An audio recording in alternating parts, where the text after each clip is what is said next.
मैं आपके सामने एक स्तुति प्रस्तुत करना चाहता हूँ, तो आप सभी मेरे साथ बोले।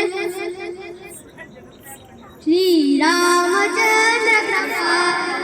मनहरण भव भय दारुणं नवकंज लोचन कंज मुख गद कंज पद कंजारुणं कंदर्प गणितामित छवि नवनील नीत सुंदरं पटपीतमानौ तडित रुचि शुचि नौमि जनक सुधावरं बधुदीन बंधु दिनेश दानवदे प्रवञ्चनि कंदनं रघुनंद आनंद कंद कोशल चंद्र दशरथ नंदनं शिरं मुकुट कुंडल तिलक चारौधारि अंगविभूषणं आदान भुज सरजापधर संग्राम जित कर दूषणं इति वदिते